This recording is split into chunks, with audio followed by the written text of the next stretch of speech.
화가 나는 포인트가 뭐냐면, 감정이 상하는 포인트가 뭐냐면, 얘가 그렇게 된 게 다 내 탓인 것만 같아서 그런 거예요. 저는 항상 그렇게 생각하고 있어요. 이건 돈 주고도 살 수 없는 거다. 같이 한번 성장시켜 나갈 수 있는 기회를 나는 얻었다. 나는 다정한 관찰자가 되기로 했다. 유쾌한 밤!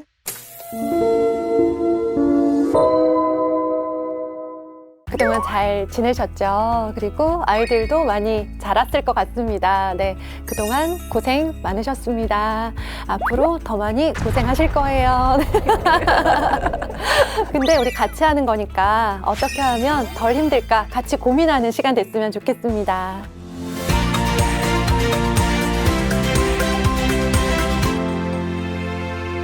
이토록 솔직한 거 진짜 오랜만에 봤습니다. 이번에 에세이 쓰신 이유 여쭤볼게요. 네, 내 똥꼬를 책임져라. 어떡할 거냐 하시는 그런 댓글을 정말 많이 봤습니다. 제가 이제까지 엄마로서 저희 두 아이를 길러오면서 제가 교실에서 봤던 모습들, 또 교실에서 상담하면서 봤던 많은 학부모들의 모습, 그리고 저보다 먼저 아이를 키워가시는 선배님들의 모습, 또 제 주변에 똑같이 불안해하고 예민해하는 그런 엄마들의 모습, 그 불안한 마음들은 이것들이 나만 이렇게 외롭고 힘들고 불안하고 초조한 건 아니다. 그걸 알려드리고 싶었고요. 또 하나는 보통 많은 구독자님들, 제 독자가 되어주시는 분들이 저를 볼 때는 딴 사람은 몰라도 저 선생님은 되게 담담하고 흔들리지 않고 여유롭고 또 멋있게 우아하게 육아를 하고 있을 것 같아 라고 생각할 수도 있겠다는 생각이 들어요. 근데 제가 제일 예민하고 불안하다라는 걸 보여드리고 싶었고, 그것만으로도 많은 위로와 공감과 또 용기가 생기지 않을까 하는 생각을 했습니다. 책 속에 다정한 관찰자가 여러 번 네. 등장해요. 어떤 표현으로 쓰신 건지 여쭙겠습니다. 네, 아이들을 이렇게 보고 있는데 거실에서 막 왔다 갔다 하는 아이들을 제가 식탁에 앉아서 주로 쳐다보거든요. 그러니까 아이들이 움직이는 동선 안에 제가 없을 때가 많아요. 주로는 빠져있는 상태에서 약간 영상을 보는 느낌? 이렇게 거리를 떼고 보면 이 아이들의 하는 행동들이 뭔가 탐탁지 않기는 한데 거리가 있기 때문에 당장 막 뭘 해줄 수 있거나 당장 막 개입할 수는 없는 상황이 되게 많더라고요. 그러면서 이렇게 관찰하는 것으로 아이들이 본인의 일을 본인이 한 번 더 도전하고 해나갈 용기를 얻는 모습을 보게 되었고요. 그런데 너무 차가운 눈으로 이 아이들을 바라보는 것은 아이들이 뭔가 정말 도움이 필요할 때 엄마 나 좀 도와줘 라고 말을 할 때 좀 머뭇하게 되겠다라는 생각이 들어서 정말 그래 해 하고 싶은 대로 다 해 필요하면 도와줄게 근데 안 돼도 바로 오지는 말고 한 번만 또 해봐 약간 이런 톤이라고 생각해 주시면 좋겠습니다. 저는 좀 둘째 아이 이야기가 다정하게 느껴지면서 좀 재미있는 부분이 있었는데요. 네. 홀로 5호선을 타고 여행하는 우리 5호선의 사나이 둘째 아이 한정 파파라치세요. 네. 지금도 혹시나 파파라치 활동을 하고 계시는지, 그 마침표는 언제 찍으실 건지 궁금한데요. 저희 아이가 중학교 3학년이고 저는 중학교 3학년이면 누구나 그렇듯 이성에 관심이 생겼어요. 네. 느린 학습자인데 학습만 느려요.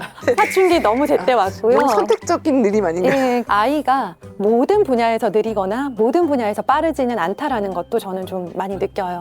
예, 근데 이제 유독 이성에 빨라요. 네.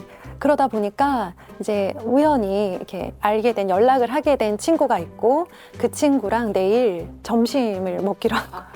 첫 데이트인가요? 실은 이제 세 번째 여성이고요. 어머, 우리 둘째 그렇게 안 봤는데. 예, 젊은 애들이니까 걸음이 빠르잖아요. 중학생들이니까 거의 축지법을 쓰면서 걸어 다니더라고요. 얘네를 따라다니느라고 그 한여름에 정말 많이 뛰어다녔어요, 제가. 그러다 막 놓치기도 하고 막 다시 찾고 동네 바닥을 헤매면서 그랬는데 이제 좀 잠잠한가 했더니 이제 다시 세 번째 여성이 나타나서 그 여성과의 데이트에 이제 내일 또 선글라스를 끼고 출동을 할 예정입니다. 근데 마침표는 네. 제가 결정할 수 있는 게 아닌 것 같아요. 친구들과의 모임이나 아니면 학교 모임 같은 것들은 제가 이제 거리를 두기 시작을 했죠. 그런데 이성에 관해서는 또 하나의 저한테 도전이 시작이 된 그쵸. 거예요. 그러면 다시 활동 재개.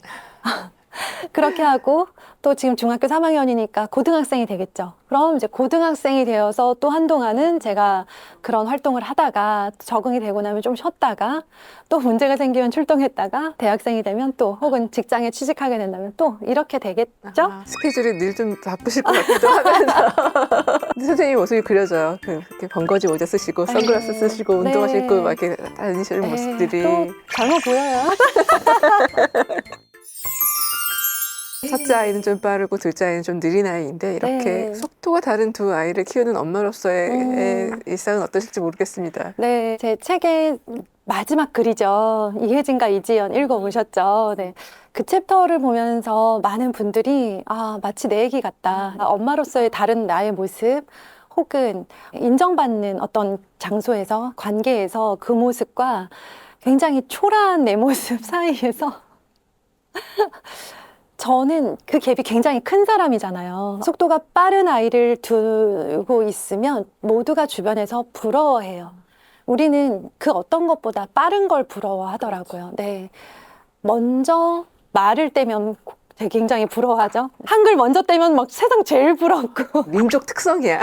진짜 우리는 그냥 속도라는 게 우리를 지배하고 있구나라는 생각을 하고요. 그런데 속도를 가지고 이 아이를 판단하거나 속도를 가지고 내가 너무 불안해하거나 혹은 또 너무 내가 막 으쓱하거나 할 필요도 없는 거고요.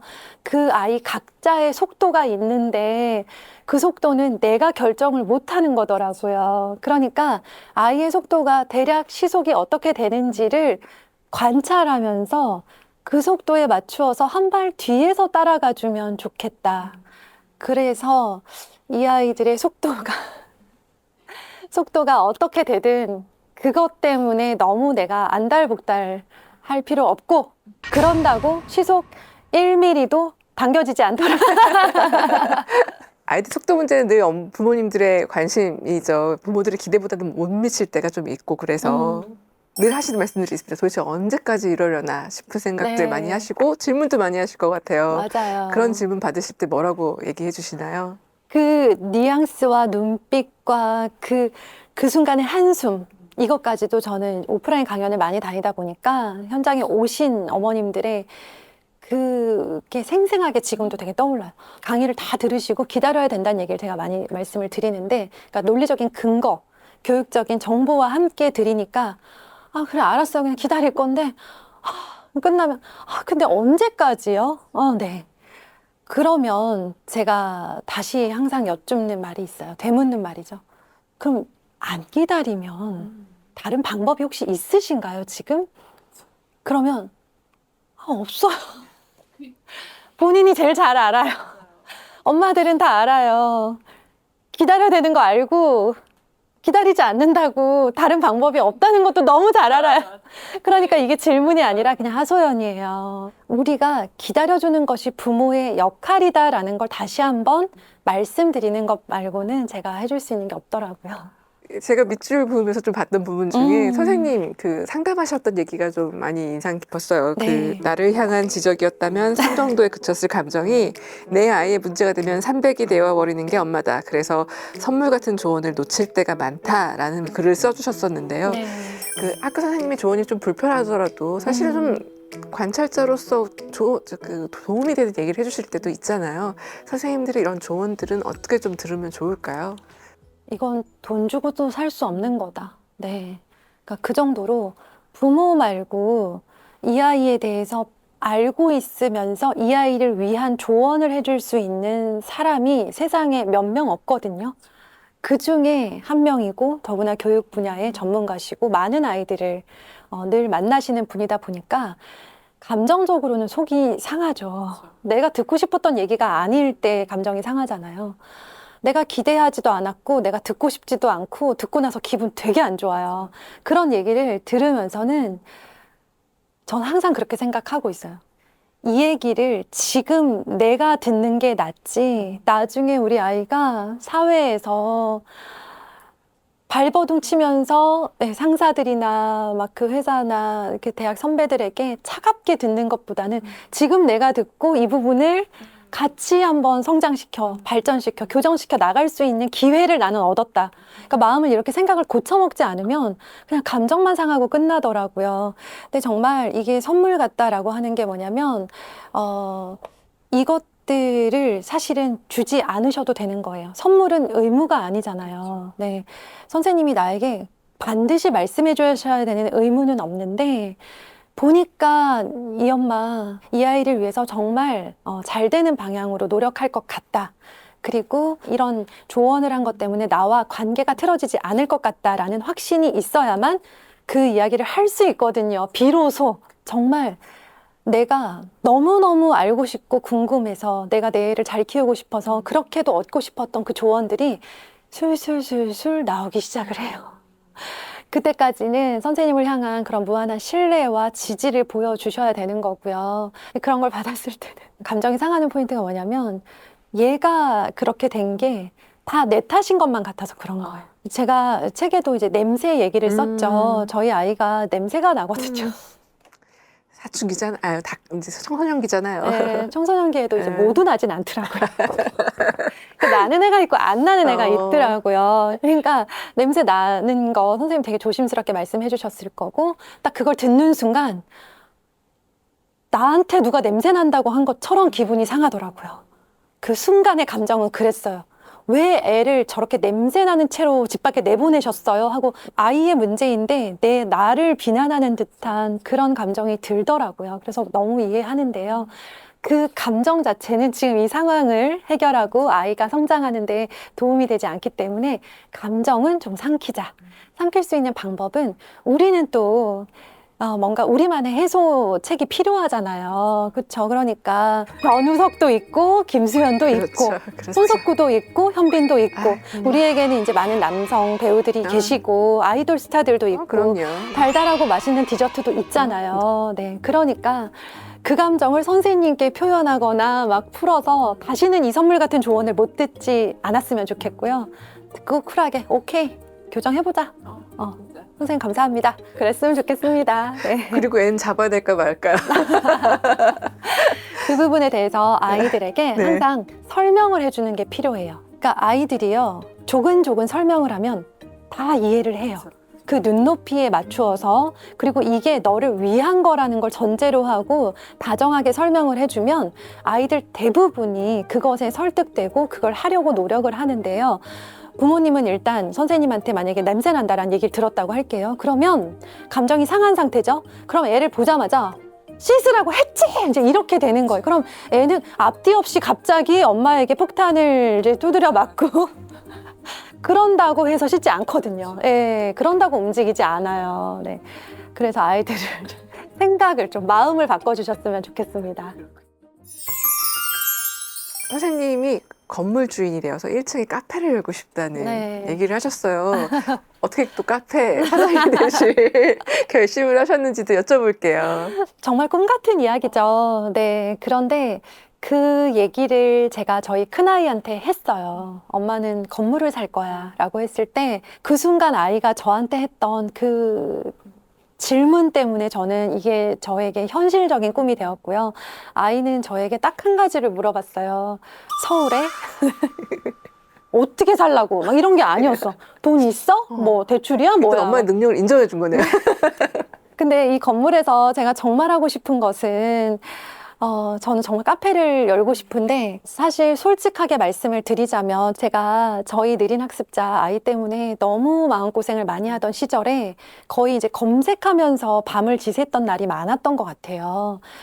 얘네가 커서 어떻게 될지 너무 두렵고 너무 좀 막막했어요.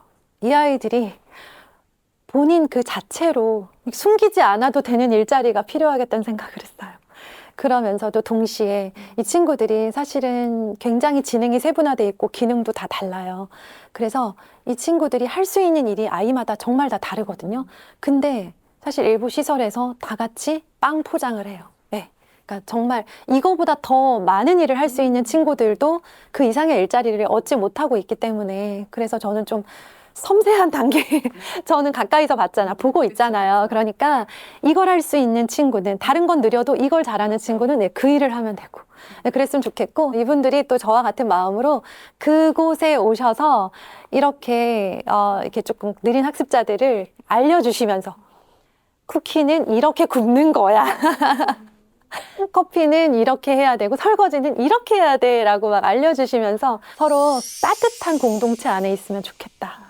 저 이 부분에서 이거 하고 싶습니다. 멋지다, 이윤이가. 진짜 네. 꼭 이러셨으면 좋겠어, 네, 선생님. 그러려니까 이제 네, 월세는 이제 당연히 올라가야 되고, 네, 아메리카노를 10,000원 받을 수 없으니까.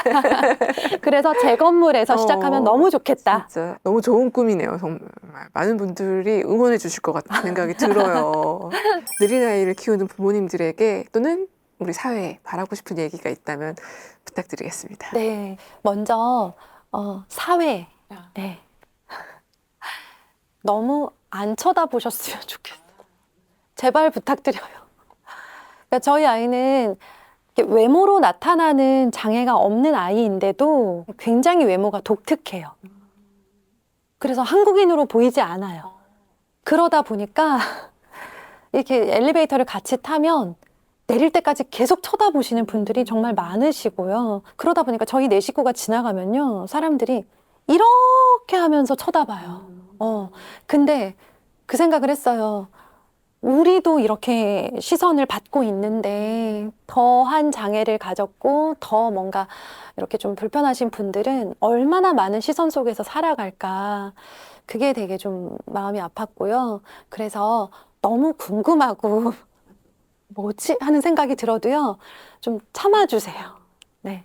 그게 더 많은 이런 느린 학습자를 가진 부모님들이 더 많은 그런 느린 학습자들이 사회로 나올 수 있고 네, 편안하게 생활할 수 있는, 같이 생활할 수 있는 되게 큰 힘이 되거든요.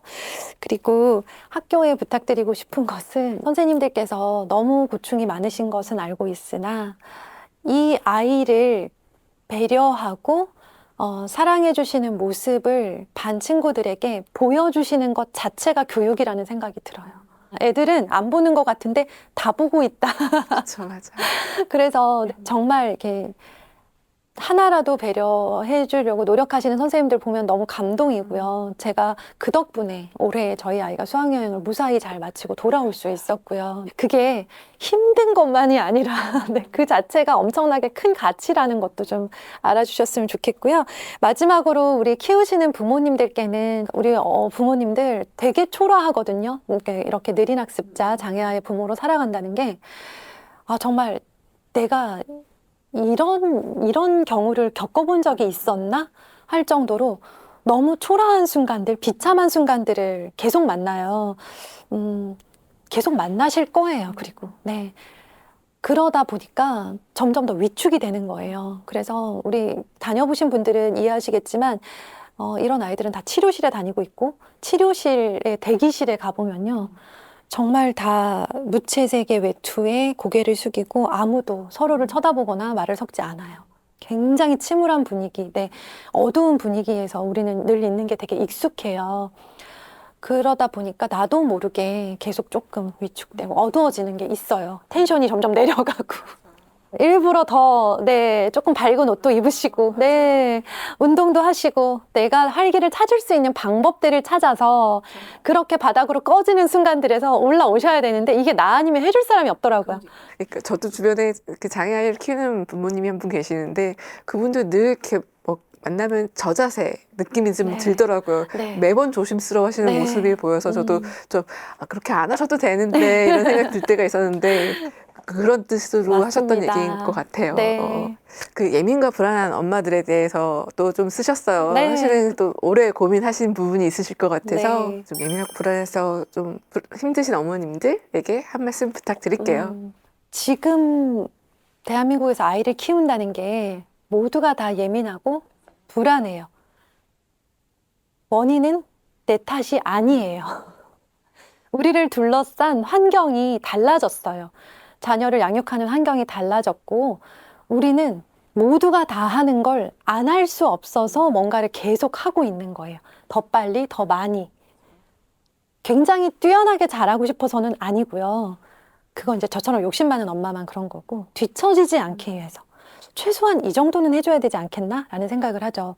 그런데 우리가 아이의 무언가를 결정을 할 때 가만 생각해보면 정말 이 시기에 이게 무조건 필요하다, 확실하다 라고 생각해서 무언가를 결심하지는 않더라고요. 다들 하니까 우리 애도 해야 될 것 같다. 다들 하는 것 보니 지금이 시기인 것 같다. 그러면 여기서 고려 대상은 내 아이는 고려가 된 적이 없는 거예요. 그게 가장 안타깝고요. 선택을 할 때 항상 주변을 의식하는 게 지금의 분위기고, 이 분위기, 휩쓸리듯 뭔가를 시키고 있는 분위기는 의대 열풍, 사교육 열풍, 그런 열풍들에 우리가 그냥 한 몸이 됐다. 네, 그게 너무 안타깝다는 거예요. 네. 그래서 먼저 알아야 될 거는 내 아이이고, 불안한 마음이 들 때는, 그리고 뒤처지는 것 같은 마음이 들 때는 항상 그 생각을 해주셨으면 좋겠어요. 지금 기회가 온 건 맞아요. 애들 다 하고 있고 우리 애도 할까 말까 생각하던 중에 어떤 학원에서 자리가 났다고 연락이 와요. 지금일까 아닐까 잘 모르겠으면 일단 한번 해보시는 것 괜찮고요. 하다가 애가 힘들어하고 안 맞으면 그냥 그만 쉬셔도 괜찮고요. 선생님 쉬면 안 되잖아요. 딴 애들 레벨 다 올라가는데. 우리 애가 한 달 쉴 동안 딴 애들 레벨 올라가잖아요. 그죠? 그런 부모님들한테 그 말씀을 드려요. 지금 쉬실래요? 고등학교 때 쉬실래요? 지금 밀어붙이는 것 때문에 얘가 번아웃이 와서 고등 때 공부를 놓아버리고 쉬겠다라고 선언을 한다면 그땐 정말 다음 기회가 없어요.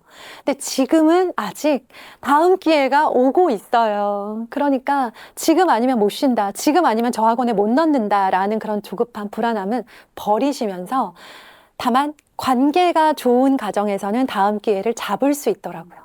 관계를 좀 붙들어 가셨으면 좋겠습니다. 우리 아이들 속도 사실 답답한 부분이 있지만 우리가 너무 예민하게 또는 불안하게 바라볼 필요가 없을 것 같다는 생각이 들고요. 그 선생님처럼 우리도 아이들한테 다정한 관찰자가 되어서 아이가 늘 즐거운 시간, 행복한 시간 많이 만들어 가셨으면 좋겠다는 생각이 들었습니다. 네. 오늘 나와주셔서 너무 감사합니다, 선생님. 네, 감사합니다. 감사합니다. 부모님들의 공통점은 다정한 관찰자였어요. 이분들이 항상 아이에게 물어보셨대요. 이렇게 하면 서울대 못 갈 수 없었겠구나. 그런 생각이 들었고요. 다정한 관찰자, 못 해먹겠다. 유쾌한 밤!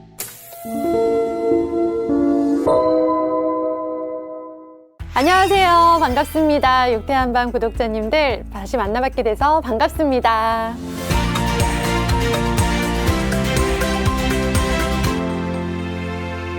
뛰는 사람 이은경 선생님, 마라톤 어떻게 시작하시게 되셨는지 한번 여쭤볼게요. 무라카미 하루키가 마라톤을 하잖아요. 그걸 보고 저도 따라 뛴 거예요. 그랬더니 저희 남편이 그런 작가가 되고 싶으면 글을 따라해야지 왜 달리기를 따라하냐. 그러면서, 근데 제가 그렇게 해서 시작은 하게 됐는데 지속을 하게 된 계기는 뛸 때 너무 힘들어서 머릿속에 있는 게 싹 잊혀지더라고요. 무아지경의 상황에 이르시는구나. 네네네. 뭐 도저히 고민하던 것들이 더 이상 고민거리가 아닌 거예요. 힘들어 죽을 것 같은 거예요. 근데 그렇게 한번 머리를 싹 정리하고, 시끄럽던 속을 이렇게 비우고 나면요, 또 그래도 뭔가 좀 해봐야 되겠다, 힘을 내야 되겠다라고 하는 생각이 많이 들면서 계속 뛰어야 되겠다. 그래서 저는 한 50살까지 뛰면 많이 뛴다라고 생각을 하고 남은 몇 년 스퍼트를 내봐야 되겠다. 전국 곳곳에 이제 네. 우리 은경 선생님의 다정한 관찰자들이 계시잖아요. 네. 이 엄마들의 멘토이신데 또 궁금하더라고요. 우리 선생님의 약간 정신적 지주 누굴까? 네. 혹시 있으신가요? 왜 네. 저는 항상 일을 하면서 우선순위를 정할 때 엄마라는 캐릭터가 51, 일하는 여자로서는 49라고 생각을 해요. 그렇게 해놓으면 두 개가 딱 겹쳤을 때 우선순위는 엄마로서의 역할을 하는 것, 이게 정해져 있는 상태니까 크게 힘들지는 않아요. 엄마로서는 그 믿는 만큼 잘하는 아이들 쓰신 이적의 엄마 박혜란 작가님 계시죠. 네, 그분이 저의 엄마로서 롤모델이고요. 일하는 어떤 한 여성, 그걸로는 저는 홍현주 박사님 여기 출연하셨었죠. 그분을 롤모델로 삼고 있는데, 이유는 그분의 궤적이 전봇대였다가 산이 되신 것이 너무 멋있더라고요. 둘 다 높아요. 높은데 전봇대는 혼자 위로 솟아 있고요. 산은 똑같이 높은데 거기 안에서 나무도 자라고 꽃도 자라고 동물들도 자라고 있어요. 그 안에서 다른 존재들이 성장할 수 있게 만들어주는 그 모습이 너무나도 멋지고, 제가 할 수 있다면 저 혼자 잘나서 잘 먹고 잘 사는 게 아니라 저를 통해 영향을 받은 사람들이 성장하는 그런 존재가 되고 싶다. 건강히 오래오래 산이 되어주시면 좋을 것 같아요. 네. 네. 그런데 이렇게 또 많은 분들의 멘토이기에 또 약간의 나름의 고충과 어려움도 있진 않으실까, 뭐 그런 생각도 좀 들었었거든요. 네. 네. 근데 뭐 생각보다 사람들은 그렇게 남 일에 관심 없잖아요. 다만 한 가지. 아, 네. 저희 아이들의 학교나 학원 선생님 중에서 그냥 순수하게 구독자였던 분들이, 독자님이었던 분들이 갑자기 네가 왜 거기서 나와라고 하면서 이제 저희 아이들을 보고 깜짝 놀랄 때가 있어요. 저희 둘째가 피아노 학원을 시작을 했는데 코로나여서 마스크를 쓰고 가서 상담을 다 받고, 선생님이 뭐 전혀 모르시는 눈치여가지고 막 굉장히 편안하게 상담을 받고 돌아와서 교재비를 바보같이 제 이름으로 입금을 한 거예요. 선생님께서 아, 이 어머니는 이은경 선생님 목소리랑 되게 닮았네 라고 생각을 했대요. 상담할 때. 안 그래도 어쩜 이렇게 목소리가 비슷하지? 하고 상담 다 해놓고는 입금이 이은경으로 되자 깜짝 놀라서. 저희 아이들을 맡겼다는 건 저희 아이들의 장점과 단점을 너무 잘 알고 계신다는 거예요. 그러니까 엄마 입장에서는 제가 막 이러고 떠들고 다니지만 저희 아이들이 얼마나 부족한 점이 많겠어요. 근데 그걸 알고 계시는 분들이 계시다 생각을 하면요, 절로 겸손해지죠. 이번 책에 이제 서울대에 보내고 싶은 우리 엄마의 마음, 네. 의대에 진학하게 되면 뭔가 달라질 이은경 작가님의 어떤 미래, 요걸 굉장히 솔직하게 적어주셔가지고 이렇게 솔직하게 고백하신 이유 한번 여쭤보겠습니다. 누구나 다 예상은 하고 있지만 말로 꺼내지 못하는 얘기들을 그냥 제가 먼저 꺼냈다라고 생각하면 될 것 같아요. 솔직하지 않으면 쓸 이유가 없는 게 에세이잖아요. 사람들은 에세이를 읽는 목적이 평소에 알 수 없었던 그 사람의 속내를 통해서 아, 나만 이렇게 생각하고 있는 건 아니구나 라는 위로를 받고 싶은 목적이 굉장히 큰데, 더 많은 사람에게 이 책이 가기 위해서는 저의 솔직함이 나와줘야죠. 지금도 너무 솔직하시잖아요. 우리 선생님. 네, 책을 많이 팔아야 되니까 네. 더욱 솔직하게. 네. 네. 하지만 저는 이걸 숨길 이유는 없다고 생각해요. 잘못이 아니잖아요. 내가 이것들을 드러내는 것이 나에 대해서 편견이나 고정관념이 혹시 생기고 내 이미지에 타격이 오지 않을까? 그래봤자 그 이미지 이번에 안 털려도 다음에 털리더라고요. 털릴 이미지는 어차피 털린다. 네. 털릴 과거는 언젠간 다 털린다. 라고 생각하고 제가 먼저 깠습니다. 네. 경계하는 마음도 사실은 같이 소개를 해주셨잖아요. 맞아요. 사실 오프라인 강연, 특히 녹화가 되지 않는 소규모의 오프라인 강연을 가면 거기 있는 분들이 눈을 초롱초롱 하면서 저를 쳐다보세요. 선생님, 큰애 중간고사 잘 봤어요? 3월 모의고사 잘 봤어요? 라고 물어보시고 저는 말씀드려요. 어떻게 나왔다. 네. 그러면 다양한 반응이 있죠. 지난번에는 휴게소에서 잠깐 마주친 구독자님이 그 짧은 틈 동안 공부 잘하고 있죠? 큰애 공부 잘하고 있죠? 계속 확인하고 싶어 하시더라고요. 그래야 내가 이 커리큘럼, 이런 것, 이 정보들을 따라가는 것이 틀리지 않았다는 걸 확인하고 싶은 마음이 있다는 거 너무 잘 알아요. 그래서 제가 저희 아이가 정말 좋은 성과를 냈을 때는 이제 그렇게 되겠죠. 정말 더 많은 분들이 저를 지지하고 믿어주시겠죠. 그런데 이건 이 아이의 케이스인 거고요. 입시는 정말 많은 변수가 있기 때문에 어떤 것 하나로 결정되지 않고요. 이 과정은 충분히 모두 다 공유 드릴 수 있고 제가 알고 있는 것들은 다 알려드리고 싶지만 결과를 가지고 그게 내가 정말 아이를 잘 키워서 이렇게 된 거야 라고 말하고 싶은 마음은 없으나 그래도 결과는 잘 나왔으면 좋겠어요. 그럼요. 네. 아유, 그럼요. 그래서 요새는 이제 오프라인 강연 다닐 때 그런 말씀 드려요. 이제 저희 아이 수능 끝날 때쯤 제가 활동 중단하면 그런 줄 아세요? 사연 있는 줄 아세요? 아, 네. 저희 큰아이의 성적을 제 훈장 삼지 않겠다라고 생각한 이유가 뭐냐면 그럼 둘째 아이 성적도 제가 만든 거잖아요. 아이의 성취가 내 성취가 아니라는 거, 잘 안 되는 느린 아이를 보면서 그래, 내가 잘못하고 못나서 저 아이의 지금 모습이 저런 건 아니야 라고 선을 긋기 시작을 하자 큰아이가 저렇게 학교 생활 잘 해나가는 것도 내가 뭔가를 잘해서 이렇게 만들어낸 결과물도 아니야 라고 똑같은 거리를 두게 되더라고요. 선생님, 그 가장 많이 받는 질문을 소개해 주셨어요. 네. 시켜야 할까요? 근데 이게 이제 좀 바뀌었다고 하시더라고요. 안 시켜도 될까요? 예, 이렇게 바뀌었다고 알려주셨는데 이 두 가지에 대한 의문을 여전히 가지고 계신 네, 우리 불안한 엄마들에게 좀 당부하고 싶으신 이야기 있으실 것 같아가지고 한번 여쭤보겠습니다. 가장 필요한 것과 조금 덜 필요한 것을 구분할 수 있는 게 저는 부모의 역할이라고 생각을 해요. 그걸 구분하지 않는 상황에서는 남들이 슬슬 시키는 분위기에서 안 시킬 수 없어서 뭔가를 계속 추가하게 돼요. 지금 초등학생들, 중학생들 모습 보면 계속 추가해요. 추가. 뭐를 추가하고 있을까요, 선생님? 주로는 이제 그냥 일단 가장 쉬운 건 문제집이 계속 추가돼요. 계속 배달이 와요. 집으로. 누가 무슨 문제집 풀었는데 대박이더라. 누가 무슨 문제집 풀고 있더라. 몇 단계를 풀고 있더라. 그 단계를 일단 우리 애랑 안 맞는데 일단 주문을 해요. 초등에서 가장 많이 하는 게 최상위 일단 주문을 해놓죠. 그리고 작년에도 못 풀었고 올해도 못 풀었는데 내년에 또 주문해요. 일단 킵해 놓는 거예요. 지금 아이한테 가장 필요한 건 저는 초등, 중등 시기에는 무조건 국영수예요. 네, 국영수의 기본이 탄탄한 아이들이 암기 과목과 그다음에 그때그때 짧은 시간을 들여서 공부할 수 있는 것들을 더하고 더해서 이제 고등에서 완성된 어떤 완성형의 성적들을 얻게 되는데 국영수가 안 되어 있는 채로 무슨 수업 자꾸 추가되는 경우 있죠. 무슨 문제집. 근데 요즘 초등학생들 얼마나 바빠요. 학교 끝나면 굳이 끌고 들어오는 이유는 다들 시작한 것 같은 혹은 조금 앞서 나가기 위한 어떤 문제집을 한 권이라도 더 풀리려고 하는 거거든요. 근데 그게 정말 국영수 기초를 탄탄하게 쌓는 그 방법이 맞는지는 확인하고 가셨으면 좋겠다. 혹시 다들 유행한다는 그 문제집만 실컷 풀다가 정말 중요한 아이와의 관계를 놓치고 진짜 했어야 되는 독서를 제대로 하지 못한 상태로 중학생이 되는 건 아닐까 짚어주셨으면 좋겠어요. 서울대 아이돌이라고 이렇게 어머님들께서 말씀을 하시던데 세 분과 이제 교육 콘서트를 여셔서 굉장히 화제가 됐었어요. 네. 옆에서 이렇게 지켜보시게 될 텐데 세 분이나 혹은 부모님들에게서 발견하신 좀 공통점이 있으시지 않을까 여쭤보고 싶습니다. 네, 먼저 세 분의 공통점은요. 자기 관리가 매우 잘 되고 있는 사람들이었어요.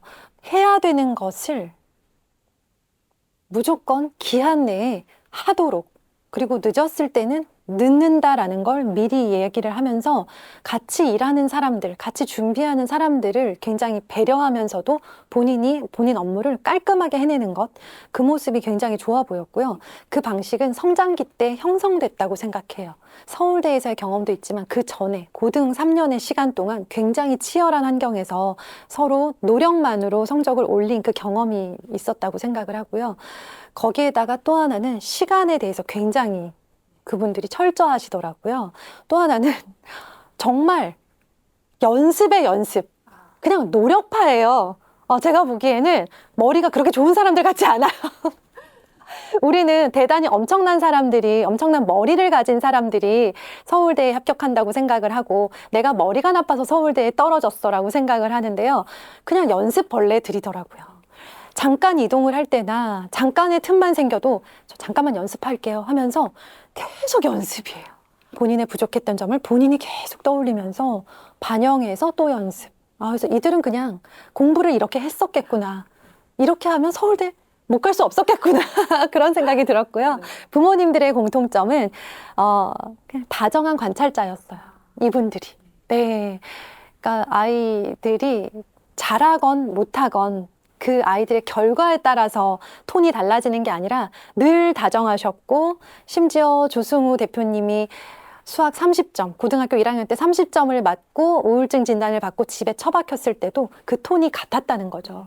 그러니까 아이들에게 우리가 줄 수 있는 것은 내가 100점짜리 시험지를 들고 왔을 때만 환호하고 기쁜 표정을 짓고 막 치킨을 시키는 게 아니라 정말 속상하고 힘들고 외롭고 나도 잘하고 싶었는데 잘 되지 않은 날도 같은 톤의 다정함으로 나를 대해주는 그런 어른이 아닐까라는 생각을 했습니다. 책 속에 좀 담아주신 이야기 중에 엄마의 눈빛이 크게 변하는 순간이 있다라고 이제 알려주셨어요. 사실 3가지를 알려주셨는데 그 중에서 좀 우리 어머님들께서 가장 공감하실 만한 부분 한번 소개를 해주시고 눈빛이 커졌을 순간에 조금 네. 우리의 마음을 약간 다잡아야 되는 것도 있으면 좀 같이 알려주시면 좋을 것 같아요. 네, 우리의 가장 큰 오해는 나는 극성 엄마가 아니다예요. 각 자신에 대해서 오해하고 있어요. 선을 긋는 거죠. 네. 그러면서 정보를 찾아다니는 엄마들을 약간 왜 저렇게까지 극성스러워? 라고 나는 아닌데 하시는데요. 정말 저는 눈이 돌아야 되고 돌아도 된다, 변해도 된다라고 생각하는 시기는 다른 애들이 자라기 시작했을 시기가 아니고요. 우리 애가 본인이 잘하고 싶어서 막 동동 구르는 그날인 것 같아요. 그때는 아이를 혼자 두지 않으셨으면 좋겠어요. 그때부터는 이제 팀제가 되는 거예요. 문제는 그 전에 엄마 혼자 동동 구르다가 애가 잘하고 싶어지는 순간에 엄마들이 실종되는 경우가 있어요. 엄마들이 잠수를 타시는 거죠. 대표적인 케이스가 대치동 라이딩을 보통 1학년 때 시작하시는 경우도 되게 많거든요. 초등학교 1학년. 네, 초1 때요. 라이딩이 가능한 지역에서는 1학년 때부터 이렇게 방치하면 안 되지 않나 하면서 다들 장롱면허를 꺼내시죠. 4년 정도 라이딩을 하다 보면 이제 너무 힘들어요. 체력적으로, 시간적으로 내가 얘에게 너무 많은 걸 쏟아 부은 거예요. 초반에. 그러고 났더니 4학년 정도가 의미하는 것은 이제 애가 내 뜻대로 움직여주지 않는 시기. 왜 해야 돼? 꼭 해야 돼? 라는 말을 달고 사는 시기. 그때가 되면서 됐어. 그럴 건 그만해. 하면서 이제 라이딩이 끝이 나고 그러던 아이가 약간 이렇게 약간 주춤주춤 하면서 지내다가 중학생이 되면 진짜 애들이 걔가 맞나라는 생각이 들 만큼 너무너무 잘하고 싶어 해요. 모든 아이가 다 중학생 시기가 아니기는 하지만 정말 많은 아이들이 중학생이 되면 자기도 지금 받는 성적보다 더 높은 성적을 너무 받고 싶고 그래서 애를 쓰는 시기가 오는데요. 저는 그 시기를 놓치지 말고 부모님이 그때부터 부모님의 노력을 같이 해주시면 좋겠다 생각을 합니다. 사실은 얼마나 내 안에 아이가 공부를 잘했으면 좋겠다는 열망이 있는 사람인지를 확인하는 그 과정도 너무 필요하고요. 아무리 내가 눈이 돌아도 애가 결국 본인이 하지 않으면 그게 의미가 없다는 것도 그 시간을 통해서 좀 깨닫게 되는 것 같아요. 저도 여러 번 돌았었죠. 그런데 결론은 그런 나를 확인했고요. 그러다 보면 열심히 하는 엄마들을 내가 손가락질 할 수 없게 돼요. 그런데 그 과정을 통해서 내 힘으로 아이를 끌고 갈 수 없다는 걸 확인하면서 겸손해지고 또 아이에 대해서도 좀 많이 알게 되는 시간이었던 것 같습니다. 내 편, 엄마가 아이에게 줄 수 있는 주어야 하는 가장 큰 안정감은 저 아줌마가 내 편이다 라는 확실한 믿음이 아닐까. 각자의 삶에 주어진 과제를 해결해 나가는 길에 어려움은 기본값인데 그때 아이에게 내 편이 있는가는 중요한 지점이 된다. 아이에게 마상을 입어도 내 편이 되어주시는 우리 은경 선생님 굉장히 아이들하고 좋은 한 팀이시라는 생각이 들었었어요. 어떻게 편이 되어주면 좋을까요, 저희가? 사춘기를 지내면서 목표로 했던 건 사춘기가 끝나갈 즈음 그때 내 편이라고 인정을 받고 싶은 마음이 있었고요. 저는 그 인정이 고등학생이 되어서 안 좋은 성적을 받은 날이라고 생각했어요. 본인이 본인의 기대에 못 미치는 목표하지 않았던 전혀 뜻밖의 점수를 이제 고등학생이 되면 받아오잖아요. 그걸 받았을 때 나에게 어떤 톤으로 그걸 전달하느냐가 내가 저 아이에게 자기 편이다라고 하는 확신을 준 상태인가 아닌가를 좀 보고 싶었거든요. 근데 저는 좀 합격한 것 같아요. 그러니까 아이가 정말 디테일하게 설명하더라고요. 이거는 어쩌다 틀렸고 이거는 어쩌다가 찍었는데 잘못 찍었고 하면서 정말 어디다가도 말할 수 없는 더구나 좀 경쟁이 치열한 학교에 다니다 보니까 서로가 실수를 해줘야 내 등급이 올라가는 상황이에요. 친구의 도움으로 등급을 받는다라는 말을 할 정도예요. 그 정도로 치열한 경쟁 상황에서 정말 너무너무 속상한데 내색을 할 수 없는 분위기예요. 그러다 보니까 누군가한테는 말을 하고 싶을 거고 그 상대가 저였던 거. 그래서 너무 감사했어요. 그러니까 애가 막 그렇게 구구절절 본인이 점수가 깎일 수밖에 없었던 이유를 설명을 하는데 고맙더라고요. 그리고 합격했구나, 나 합격. 전국에 계시는 은경 선생님의 다정한 관찰자분들께 끝으로 힘이 되는 말씀 좀 전해주시면 좋을 것 같아요. 책에 담지 못했던 이야기인데 꼭 들려드리고 싶은 장면이 있어요. 저희 큰아이가 친구랑 놀고 와서 그 얘기를 하더라고요. 자기 친구가 20억짜리 아파트가 본인 명의로 되어 있대요. 그렇게 말하고 방으로 들어갔는데 제가 참 많은 생각을 하게 됐어요. 그때 느낌은 아이들도 우리를 충분히 관찰하고 있고 부모들을 비교할 수 있는 나이가 되었구나. 어느새 자라서 이렇게 그게 부럽다는 것도 알게 됐고 우리 부모님은 그러지 않다는 것도 알게 됐고 그럴 때 엄마 왜 나는 20억짜리 아파트가 없어? 라고 말하면 안 된다라는 거. 그랬을 때 부모님이 마음 아플 거라는 걸 참을 수 있는 그 정도의 아이들이 이제 성장을 했구나라는 생각을 하면서 저 아이가 참아하지 못하고 방으로 들어가 버린 그 무수한 말들을 사실 나는 입 밖으로 꺼내지 않았었나 라는 생각을 하면서 많이 저 자신을 돌아보는 계기가 되었습니다. 네. 우리 부모님들도요, 터져 나오는 말들 이렇게 좀 삼켜주시고요. 자, 내가 하고 싶었던 말들은 다른 곳에서 풀면서 아이를 향한 그런 비교와 경쟁의 말들은 참아주셨으면 좋겠습니다. 육태한 밤을 정말 꽉 채워주셔서 늘 영광이에요. 네. 너무 감사드리고 또 뵙겠습니다, 선생님. 네, 감사합니다. 네, 고맙습니다. 네.